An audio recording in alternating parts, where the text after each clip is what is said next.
ஓம் முருகா போற்றி. ஓம் சரவண பவ. என் அன்பு குழந்தையே, எதிர்பார்த்தது நடக்காத வரை வாழ்க்கை ஏமாற்றமாக தோன்றும். ஆனால் எதிர்பாராத ஒரு நல்ல விஷயம் உன்னுடைய வாழ்வில் நடந்துவிட்டால் அந்த வாழ்வு எவ்வளவு அதிசயமானதாக மாறும். என் குழந்தையே, உன்னுடைய வாழ்வில் அந்த அதிசயங்களை நான் நடத்தி வைக்கப் போகின்றேன். உன்னுடைய வாழ்க்கை அவ்வளவுதானா என்று நினைத்து கொண்டிருக்கும் நேரத்தில், நீ சற்றுமே எதிர்பாராத ஒரு நேரத்தில் உன்னுடைய வாழ்வில் ஒரு அற்புதம் நடந்து எல்லாவற்றையுமே, அதாவது உன்னுடைய கஷ்டங்கள், கடன் பிரச்சனைகள், கவலைகள் என எல்லாவற்றையுமே அது நிச்சயம் மாற்றிவிடும். உன் கண்ணீரில் கரைந்து விட்டது உன்னுடைய கர்ம வினைகள். ஏனென்றால் எவ்வளவு கண்ணீர் தான் வடிப்பாய் என்ற அளவு இல்லாமல் அவ்வளவு கண்ணீரை நீ கரைத்து வைத்திருக்கின்றாய். அதனால்தான் உன்னுடைய கர்மவினை எல்லாமே கரைந்திருக்கின்றது. புன்னகையோடு புண்ணிய பலன்களை அனுபவிக்க நீ தயாராக இரு என் செல்லமே. நீ என்னுடைய குழந்தை. உன்னுடைய மனதில் அவ்வப்போது ஏனோ சிறு சிறு குழப்பங்கள் ஏற்படுகிறது. அப்பா, உன்னை வணங்கிய பின்புதான் பிரச்சனை எனக்கு அதிகமாகிறது என்கின்றாய். உன்னுடைய வாழ்வில் இந்த பிரச்சனை வரும் என்பது விதி. நீ பிறக்கும் போதே எழுதப்பட்டது. ஆனால் இந்த பிரச்சனை வரும்போது நான் உன்னோடு இருக்கிறேனா என்பதுதான் மதி. அதை நீ உணர்ந்து கொள்.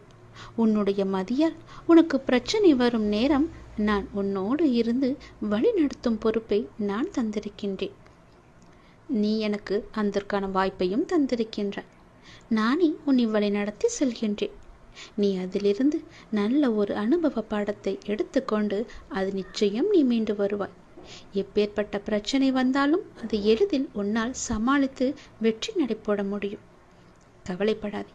நடந்து முடிந்த எதையும் ஒருபோதும் கவனிக்காதே. எதை செய்து முடிக்க வேண்டும் என்பதில் மட்டும் நீ கவனமாக இரு.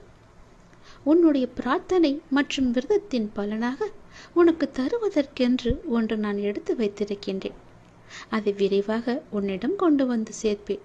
அதற்கான சரியான காலம், சூழ்நிலை எல்லாம் உருவாக்கப்பட்டு அது உன் கையில் வந்து சேர்க்கப்படும். உனக்கு எது கிடைக்க வேண்டுமோ அதை யார் தடுத்தாலும் உன் கையில் வந்து சேரும். உன்னுடைய விரத காலங்களில் முன்பை விட இப்பொழுது நல்ல முறையிலேயே உன்னோடு நான் இருப்பதை நீ நிச்சயம் உணர்ந்திருப்பாய். உன்னுடைய எதிர்காலம் பற்றி உன்னுடைய மனதில் அவ்வப்போது சிறு கவலை தோன்றுகிறதல்லவா? அந்த கவலையெல்லாம் இனி கிடையவே கிடையாது. உன் வாழ்க்கை செம்மை பெறப்போகிறது. நடந்து முடிந்ததை பற்றி நினைக்காதே. இனி நடக்கப் போவது உனக்கு நல்லதாகவே இருக்கப் போகிறது. அதில் நீ கவனத்தை செலுத்து. நல்ல மாற்றங்களை நான் தருகிறேன். நல்லது நடக்கும். நாள்தோறும் கண் விழித்ததும் புதிய விடியலில் என்னுடைய அப்பா எனக்காக எந்த நல்ல செய்தியை கொண்டு வந்திருக்கிறார் என்று என்னை தானே உன் மனம் தேடிக்கொண்டிருக்கின்றது. நான் இருக்கிறேன். உனக்காக நான் ஓடி வந்திருக்கிறேன். அப்படி நீ எண்ணுவதாலேயே நீ பல விடியல்களை தைரியத்தோடு எதிர்கொண்டிருக்கின்றாய். அப்படிப்பட்ட உன்னை நான் எப்படி கைவிடுவேன்? உன்னை சுற்றி நல்ல மாற்றங்கள் நடப்பதை உன்னால் உணர முடிகிறதா? பொறுமையாக, கவனிப்பாக குத்து கவனி. உற்றுப்பார். ஒவ்வொன்றையுமே நன்றாக கவனித்துப்பார். அதில் நல்ல நல்ல மாற்றங்கள் நடப்பதை நீயே உணர்வாய். உன் வாழ்க்கையை கொஞ்சம் திரும்பிப்பார். முன்னால் எப்படி இருந்தது, இப்போது எப்படி இருக்கிறது என்று, உனக்கு வந்த பிரச்சனைகளை எல்லாம் எப்படி சமாளித்தாய் என்று கொஞ்சம் நீ திரும்பிப்பார். இனி வரப்போகும் பிரச்சனைகளை என்னால் சமாளிக்க முடியுமா என்ற கேள்விக்குறி உனக்குள் வரக்கூடாது என்பதற்காக சொல்கிறேன். உன்னுடைய முன்னால் வந்த பிரச்சனைகளை எல்லாம் எப்படி சமாளித்தாயோ, எப்படியெல்லாம் அதை நீ நிறைவேற்றினாயோ, அதற்கு யார் காரணம் என்று நீ உணர்ந்து கொள். உன்னுடைய பிரச்சனைகளை பற்றியே சிந்தித்து கொண்டு இருக்காமல் உன்னை சுற்றி நடக்கக்கூடிய அந்த நல்ல மாற்றங்களை நன்றாக கவனித்துப்பார். அதில் உன் வாழ்க்கைக்கான பல நல்ல மாற்றங்கள் இருப்பதும் உன் கண்ணுக்கு தெரியும். கொஞ்சம் பொறுமையோடு அதை நீ கவனித்து வந்தால்தானே உனக்குள் நான் இருப்பது தெரியும். உன்னை சுற்றி நான் இருந்து கொண்டிருக்கிறேன் என்பதையும் உன்னால் உணர முடியும். அதனை நீ உணர்ந்து உன் வாழ்க்கையை மகிழ்ச்சியோடு மேற்கொண்டு நடத்து கொண்டே இரு. உன் வாழ்க்கைக்கு தேவையான எல்லாவற்றையுமே நானே தருகிறேன். நம்பிக்கையோடு இரு. உன்னுடைய வாழ்க்கையில் மீண்டும் மகிழ்ச்சி பொங்க போகிறது. விடிந்தும் விடியாததுமாக என்னுடைய அப்பா என்னை தேடி வந்திருக்கிறார் என்ற ஆசையிலேயே ஒவ்வொரு நாளையும் நீ வளர்ந்து கொண்டிருக்கிறாய் அல்லவா? உன் வாழ்க்கையும் மென்மேலும் வளர்ந்து கொண்டிருக்க போகிறது. உன்னுடைய வாழ்க்கையில் மனதில் புதிய உதயம் தோன்றப் போகிறது. உன் மனம் எதையும் நினைக்காமல் நல்லது மட்டுமே நினைக்கும். உன் வாழ்வில் எத்தனை இன்னல்கள் வந்தாலும் எனக்காக என் அப்பா இருக்கிறார், அத்தனை இன்னல்களையும் காணாமல் போகச் செய்வார் என்ற நம்பிக்கையோடு காத்திருக்கும் என் பிள்ளைக்காக நான் வந்திருக்கின்றேன். எதை பற்றியும் யோசிக்காதே. எந்த எதிர்மறை வந்தாலும் தூக்கி எறிந்துவிடு. எனக்குள்ளே நேர்மறை இருக்கின்றது. நான் ஏன் எதிர்மறையை பார்த்து பயப்பட வேண்டும்? என்னுடைய ஆசை எல்லாம் நிறைவேறப் போகிறது. என்னுடைய நீண்ட கால பயணத்திற்கு எனக்கு துணையாக என் அப்பா வருகிறார் என்ற நல்லது நடக்கும் என்ற நம்பிக்கையோடு நீ நடந்து கொண்டேரு. உனக்கு கிடைக்க வேண்டிய எல்லாமே உன் கையில் வந்து சேரும். இழந்த செல்வங்களாகட்டும், இழந்த உயிராகட்டும், இழந்த அன்பான உறவாகட்டும், எதுவாக இருந்தாலும் மீண்டும் உன்னிடம் வரும். உன் உழைப்பிற்கான ஊதியமும் தாமதமின்றி உன் கையில் வந்து சேரும். எங்கு எல்லாம் உன்னுடைய பொருளாதாரம் தடைப்பட்டு இருந்ததோ அந்த தடைகள் எல்லாம் விலக்கப்படும். உன்னுடைய நேர்மறை எண்ணத்திற்கு பரிசாக அனைத்துமே உன்னிடம் வந்து சேரும்.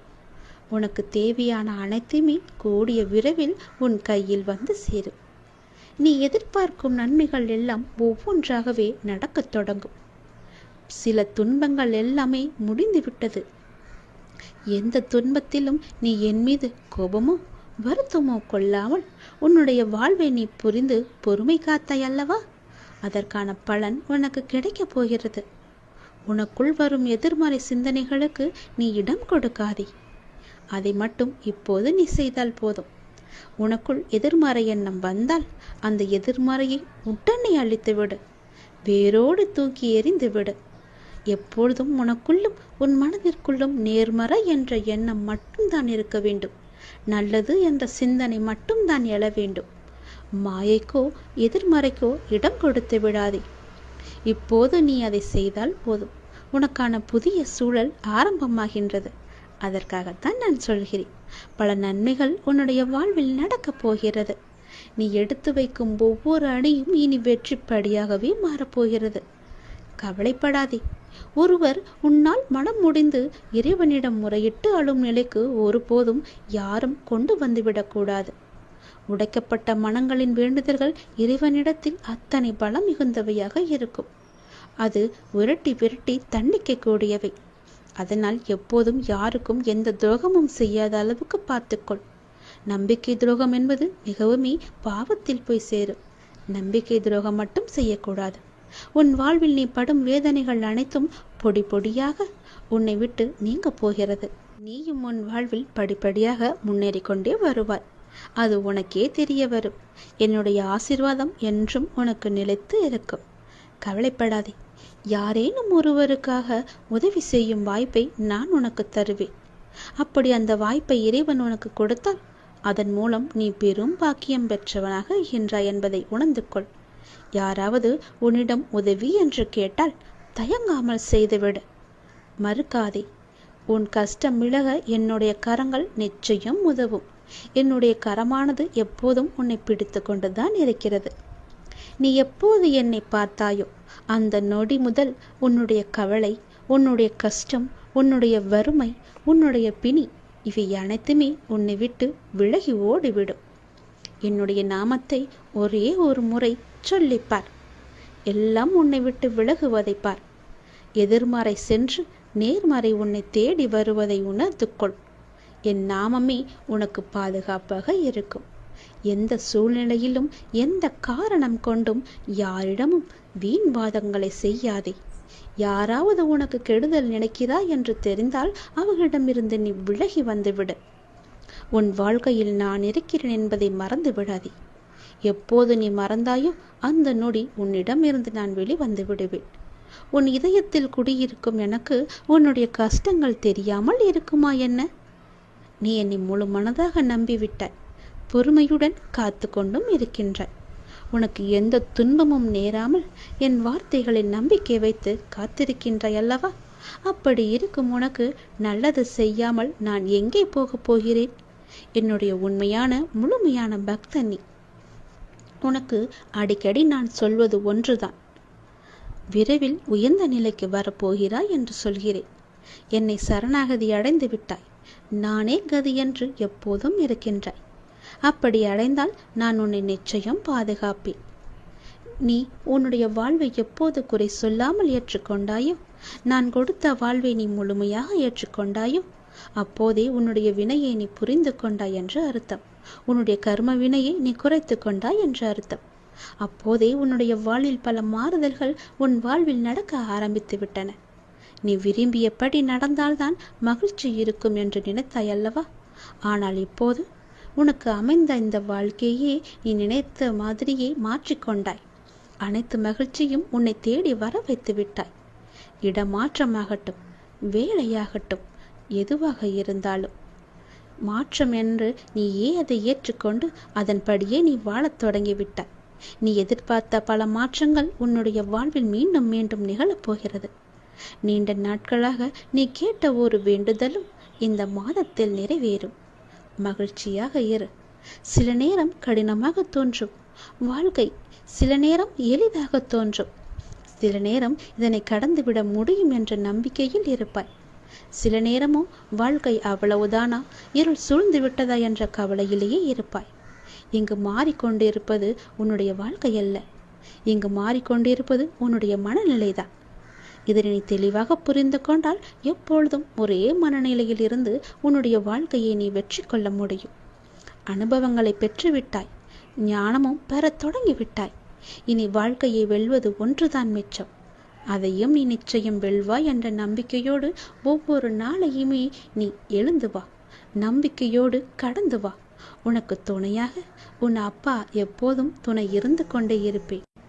நான் இருக்கும்போது எல்லாவற்றையும் நான் பார்த்து கொள்ள மாட்டேனா என்ன? அனைத்தும் தீரும். உன்னுடைய பிரச்சனைகள் எதுவாக இருந்தாலும் நிச்சயம் முடியும். பிரச்சனையை கொடுக்க தெரிந்த எனக்கு உன்னுடைய வாழ்க்கையில் அந்த பிரச்சனையை முடிக்க தெரியாதா? நான் பார்த்து கொள்கிறேன். உன் வாழ்வில் மீண்டும் மகிழ்ச்சி பொங்கதான் போகிறது. நம்பிக்கை இழக்காதே. எதுவாக இருந்தாலும் என்னிடம் நீ சொல்லிவிட்டு பிறகு உன்னுடைய கவலைகளை எல்லாம் தூக்கி எறிந்துவிட்டு உன்னுடைய மனதை நீ அமைதியாகவே வைத்துக்கொள். உனக்கு நடக்க வேண்டிய நல்லது நடந்தே தீரும். எப்போது பார்த்தாலும் ஏதோ ஒரு கவலையை மனதில் அசை போட்டு கொண்டே இருக்கின்றாய். அது உனக்கு நல்லதல்ல. உன்னை சார்ந்தவர்களுக்கும் அது நல்லதல்ல. விழித்துக்கொள், சுதாரித்துக்கொள். உன் அப்பா நான் இருக்கின்றேன். நான் பார்த்து கொள்கிறேன். உனக்கு என்ன எல்லாம் தேவையோ அதையெல்லாம் நான் நிறைவேற்றி வைக்கின்றேன். உனக்கு பணப்பிரச்சனையா? அதை நானே தீர்த்து வைக்கிறேன். உன் கடன் அடைக்க முடியாத அளவிற்கு எவ்வளவு பணப்பிரச்சனை இருந்தாலும் அதை நான் தீர்த்து வைக்கிறேன். உனக்கு மனக்குழப்பம் அதிகமாக இருந்தால் என்னிடம் மனம் விட்டு பேசு. உன் மனதை நான் சரி செய்கிறேன். மிகவுமே உனக்கு கஷ்டமாக இருந்தால் என்னுடைய ஆலயத்திற்கு வா. ஏதோ ஒரு ஆலயத்திற்கு சென்று அங்கு விளக்கு ஏற்று. அந்த தீப வெளியில் உன்னுடைய கஷ்டங்கள் எல்லாம் எரிந்துவிடும். உனக்கு நேர்மறை அதிகமாகவே வர வேண்டும் என்றால் தினமும் ஆவது வாரத்திற்கு ஒரு முறையாவது ஏதோ ஒரு ஆலயத்திற்கு செல். நீ எந்த ஆலயத்திற்கு சென்றாலும் அங்கு நான் இருப்பேன். ஏதாவது ரூபத்தில் உன் கண் முன்னே நான் தோன்றுவேன். பயப்படாதே. எதற்கும் நீ அஞ்சாதே. உன்னுடைய மனதில் உள்ள கவலைகள், கஷ்டங்கள் எல்லாவற்றிற்கும் நான் தீர்வு தருகிறேன். உன் மனதை நீ அமைதியாக வைத்திருந்தால் மட்டும் போதும். என்னுடைய பிள்ளை அல்லவா? உனக்கு தேவையான பணம் உனக்கு கிடைக்குமோ கிடைக்காதோ என்று உன்னுடைய மனதில் எப்பொழுதும் ஒரு அச்சம் ஓடிக்கொண்டே இருக்கிறது. பொதுவாகவே எல்லோருக்கும் பணம் தேவைப்படுகிறது. ஆசை அதிகமாகத்தான் கடனும் அதிகமாகும். நீ ஆசையை குறைத்துக்கொள். உனக்கு கடனே இல்லாத வாழ்க்கையை நான் தருகிறேன். உனக்கு எது தேவையோ உன்னுடைய ஆசையை நான் பூர்த்தி செய்கிறேன். அவசரப்படாமல் இரு. எல்லாவற்றிற்கும் ஒரு எல்லை வைத்துக்கொள். ஆசை அதிகமானதால் உனக்கு பிரச்சனை அதிகமாகும். உன் ஆசையை நீ உன் கட்டுக்குள் வைத்துப்பார். நிச்சயம் உனக்கு நிம்மதி கிடைக்கும். எந்த பயத்தையும் உன் மனதில் போட்டுக்கொள்ளாதே. உன் மனதில் ஒரு அச்சம் ஓடிக்கொண்டிருக்கின்றதல்லவா, அதை நான் சரி செய்கிறேன். கவலைப்படாதே. உனக்கு தேவையான பணம் நிச்சயம் கிடைக்கும். உன்னுடைய கடன் பிரச்சனை எல்லாமே முடியும். நீ நினைத்து கொண்டிருக்கும் உன் மனதில் நினைத்து கொண்டிருக்கும் ஒரு நல்ல காரியம் நல்லபடியாகவே முடியும். என்னுடைய நாமம் உன் மனதிலும் உன் நாவிலும் இருக்கும்போது ஏன் பயப்படுகின்றாய்? ஏன் குழம்புகின்றாய்? என்னுடைய குழந்தை அல்லவா? அப்பாவிற்கு உன்மேல் அன்பு எப்போதும் உண்டு. அதில் நீ சந்தேகம் கொள்ளாதே. நீ நேர்மறை எண்ணங்களை தொடர்ந்து கடைபிடித்து கொண்டே இரு. எதை பற்றியும் அளவுக்கு அதிகமாக சிந்தித்து கவலையை நீ சேர்த்து கொள்ளாதே. எந்த அளவுக்கு நீ கவலையை குறைத்து கொள்கிறாயோ அந்த அளவுக்கு உனக்கு நல்லது நடந்து கொண்டே இருக்கும். நான் செய்யும் லீலைகளும் உனக்கு தெரிந்து கொண்டே இருக்கும். ஆசையை குறைத்தால்தான் நிம்மதியாக வாழ முடியும். ஆசைப்படு, அளவுக்கு மீறி ஆசைப்படாதே என்கிறேன். அப்படி ஆசைப்பட வேண்டுமென்றால் என்னிடம் சொல். நான் அதை உனக்கு பொறுமையாக தருகிறேன். ஆனால் அதுவரை நீ காத்திருந்துதான் ஆக வேண்டும். அவசரப்பட்டு எல்லாவற்றிலுமே காலை வைத்து விடாதே. பிறகு அந்த காலை எடுப்பது கூட கஷ்டம். முன்னால் வைத்த காலை பின்னால் வைக்கக்கூடாது என்று அந்த ஆசையிலேயே நீ மூழ்கி விடுவாய். அது உனக்கு பெரும் துன்பத்தை தந்துவிடும். உன்னிடம் இருக்கிறதா? இருந்தால் செலவு செய். இல்லையில் நிம்மதியாக இரு. நம்மிடம் இல்லை, நாளை பார்த்து கொள்ளலாம் என்று விட்டுவிடு. இதற்காக இன்னொரு இடத்தில் போய் வாங்கி உன்னுடைய ஆசையை நீ தீர்த்து கொள்ளாதே. நான் சொல்வது புரிந்தால் உனக்கு நல்லது நடக்கும். உன்னையும் உன் குடும்பத்தையும் நான் அல்லவா பாதுகாத்து கொண்டிருக்கிறேன். நான் அல்லவா பார்த்து கொண்டிருக்கின்றேன். நீண்ட நாட்களாகவே என் வார்த்தைகளுக்கு கட்டுப்பட்டு நடப்பவர்களுக்கு கர்ம வினைகள் சில முடிவுக்கு வந்துவிட்டன. அவர்களும் இப்பொழுது நன்றாகவே இருக்கின்றார்கள். தேவையற்ற கவலைகள் எல்லாம் வேண்டாம் உனக்கு. நல்லது நடக்கும்படி உன் வாழ்க்கையை நான் மாற்றி காமிக்கின்றேன். நல்லது நடக்கும். உன்னுடைய இல்லங்களிலும் நடக்கும். நான் உன்னோடு உன் குடும்பத்தோடு எப்போதுமே நான் இருக்கின்றேன். நான் எப்போதும் உனக்கு துணையாக இருந்து கொண்டே இருப்பேன். கவலைப்பட்டு உன்னை நீயே வீணடித்து கொள்ளாதே. உன்னை சுற்றி நல்ல விதமான சூழல்கள் எல்லாம் நடப்பதற்கான சூழ்நிலை எல்லாம் எங்கோ எப்போதோ தொடங்கிவிட்டது. அதை நீ அறியாமல் இருந்து கொண்டிருக்கின்றாய். எனக்கு இன்னும் நல்ல விடிவு காலம் கிடைக்கவில்லை என்று ஏங்கி தவித்துக் கொண்டிருக்கின்றாய். உனக்கு நான் அப்போதே கொடுத்து விட்டேன். இது உனக்கு தெரியாமல் இருப்பதற்கு காரணம் என்ன தெரியுமா? எப்பொழுதும் எதிர்மறையாகவே நினைத்து கொண்டிருக்கின்றாய். எனக்கு இப்படி ஆகிவிடுமோ, அப்படி ஆகிவிடுமோ, எதிர்காலம் எப்படி இருக்குமோ என்ற பயத்திலேயே ஒவ்வொரு நாளையும் ஒவ்வொரு பொழுதையும் நீ கடந்து கொண்டிருக்கின்றாய். அதனால் தான் உனக்கு வந்த நல்ல காலங்கள் எல்லாம், நல்ல விதமான சூழல்கள் எல்லாம் உன் கண்ணுக்கு தெரியாமல் போய்விட்டது. நான் கொடுத்த நல்ல நல்ல சூழல்களை எல்லாம் நீ தவற விட்டு விட்டாய். இப்போது அதுதான் உன்னை வந்தடைந்து மீண்டும் உன்னிடம் வந்து சேர இருக்கிறது. அதை நீ உணர்ந்து கொள். அதை நீ பிடித்துக்கொள். நல்ல வாய்ப்பு என்பது எல்லோருக்கும் கிடைக்காது. யாருக்கோ எப்போதோ செய்த புண்ணியத்தின் பலனாகத்தான் அவரிடம் வந்து சேரும். உனக்கு இந்த வாய்ப்பு இன்று கிடைத்திருக்கிறது. நீ என் மேல் சில நேரம் செல்லமாக கோபித்துக் கொள்வாய். அது எனக்கு பிடித்துதான் இருக்கிறது. ஆனால் நான் உன்னை ஒருபோதும் கோபித்து கொண்டது கிடையாது. உன் வாழ்க்கையில் நல்லது நடந்து கொண்டே இருக்க வேண்டும் என்ற ஆசையிலேயே நான் அவ்வப்போது சில விஷயங்களை உனக்கு காமித்து கொண்டிருக்கின்றேன். அதை உன்னை அறியாமலேயே நீயே தட்டிவிட்டு கொண்டும் இருக்கின்றாய். மீண்டும் மீண்டும் தந்து கொண்டு இருந்தாலும் அதை நீ பார்க்க மாட்டேன் என்கின்றாய். ஏனென்றால் உன் மனதில் கவலைகளும் கஷ்டங்களும் குடிக்கொண்டு இருக்கின்றன. உன் ஆசையை அதிகப்படுத்திக் கொள்ளாதே, குறைத்துக்கொள். உனக்கு தேவையானது எதுவோ, எப்போது அதை தர வேண்டுமோ, எப்போது அதை உன் நினைத்த செயலை முடித்து தர வேண்டுமோ அது எனக்கு தெரியும். நான் பார்த்து முடித்து தருகிறேன். அதுவரை நீ என் மீது நம்பிக்கை வைத்து பொறுமையாக இருந்தால்தான் உன் வாழ்க்கையில் உனக்கு நிம்மதி கிடைக்கும். நிம்மதி கிடைத்தால் மகிழ்ச்சியும் சந்தோஷமும் தானாக வரும். மகிழ்ச்சி சந்தோஷம் எல்லாம் வந்துவிட்டால் பிறகு பணமும் உன்னிடம் வந்துவிடும் அல்லவா? பணம் வந்தால் என்ன? உன்னுடைய கவலைகள் எல்லாமே நீங்கிவிடும். உன் கஷ்டங்கள் எல்லாமே நீங்கிவிடும். பிறகு உன் வாழ்க்கை இனிமையாக இருக்கும், சந்தோஷமாகவே இருக்கும். கவலைப்படாதே. உன் அப்பா உனக்காகவே நான் இருக்கின்றேன். எல்லாம் நல்லதை நடக்கும். ஒவ்வொரு நாளையும் ஒவ்வொரு முடியும் பொழுதையும் நீ சந்தோஷமாக மனதில் புத்துணர்ச்சியுடன் செயல்படு. விடியும் பொழுதாகட்டும், முடியும் நாளாகட்டும், எல்லாம் நன்மையாகவே இருக்கும். ஒவ்வொரு நாளும் தொடக்கத்திலும் இறைவனுக்கு நன்றி சொல்லி தொடங்கு. ஒவ்வொரு நாளின் முடிவிலும் இறைவனுக்கு நன்றி சொல்லி முடித்துப்பார். உன் வாழ்க்கை நன்றாக சந்தோஷமாக அமோகமாகவே இருக்கும். நல்லது நடந்து கொண்டே இருக்கும்.